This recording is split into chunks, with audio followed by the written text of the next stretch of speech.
এইটা 1 গ্রাম দেই আর এইটা 1 গ্রাম দেই, দিয়া কবুতরকে দেই, সেক্ষেত্রে ফ্লাইং পারফরমেন্সটা আমি খুব ভালো পাই কবুতরের থেকে।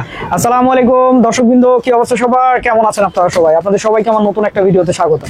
দর্শকবৃন্দ, আজকে ভিডিওটা করার একেবারেই ইচ্ছা ছিল না, শুধুমাত্র একজনের রিকোয়েস্টে ভিডিওটা করতেছি, ঠিক আছে? তো ব্যাপারটা হচ্ছে, আমরা কবুতরকে ফ্লাইং আনার জন্য অনেক সময় সালসা খাওয়াই, তো আপনারা অনেকেই এই সালসাটা পাচ্ছেন না। তো আপনারা আমার কাছে সালসার সলিউশন চাইছেন, আপনাদেরকে সালসার দুইটা সলিউশন আমি এখন দিব, ঠিক আছে? আগে সালসা জিনিসটা কি সেটা আপনাদেরকে বুঝাই। সালসা জিনিসটা হচ্ছে কবুতরের খাবার হজম করায়, যে কারণে কবুতরের থেকে ভালো একটা পারফরমেন্স পাওয়া যায়, ঠিক আছে?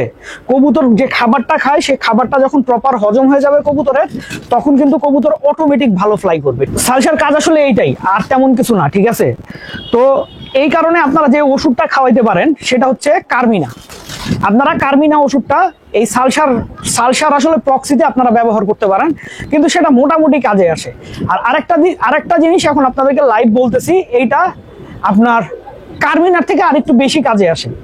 সেটা হচ্ছে, এক্ষেত্রে দুইটা জিনিস আপনাদেরকে আমি দেখাইতেছি। একটা আমার হাতে আছে, এটা হচ্ছে এপিটাইজার, দেখছেন?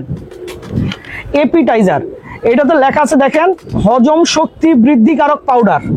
তার মানে এই পাউডারটা তৈরি হয়েছে হজম শক্তি বৃদ্ধি করার কারণে। তো আপনারা যদি 1 লিটার পানিতে উড়ার কবুতরকে 1 ml করে 1 গ্রাম করে দেন, তাহলে কিন্তু কবুতরের খাবার হজম হবে হচ্ছে প্রপার, কবুতরের ফ্লাইং পারফরমেন্স ভালো পাবেন। আচ্ছা, এর সাথে যদি এই যে আরেকটা ওষুধ দেখতেছেন PB71, ঠিক আছে? এটার মধ্যে কি কি আছে? ভিটামিন আছে, মিনারেল আছে, অ্যামিনো অ্যাসিড আছে, মডিফাইড অ্যাসিডিফায়ার, তারপরে আছে প্রোবায়োটিক, আরো বেশ কিছু জিনিসপত্র এটার মধ্যে আছে। তো এটার সাথে আমি আসলে যে কাজটা করি, ঠিক আছে, এইটা 1 গ্রাম দেই আর এইটা 1 গ্রাম দেই, দিয়া কবুতরকে দেই, সেক্ষেত্রে ফ্লাইং পারফরমেন্সটা আমি খুব ভালো পাই কবুতরের থেকে। নর্মাল যে ফ্লাইং পারফরমেন্সটা এর থেকে ভালো পাই। এটা আসলে আমি যে কাজটা করি, এটা কিন্তু আমি রেগুলার খাওয়াই না।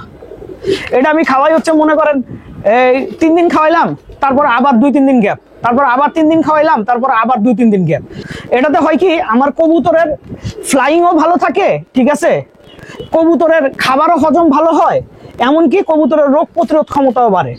বলতে পারেন আসলে খুব সহজে, মোটামুটি হিসাব করে কবুতরের মনে করেন যে ফ্লাইংটা আছে সেটাকে ইনক্রিজ করা যায়, এই আর কি। তো খুব সহজ একটা সমাধান আসলে আপনাদের সামনে তুলে ধরার চেষ্টা করলাম।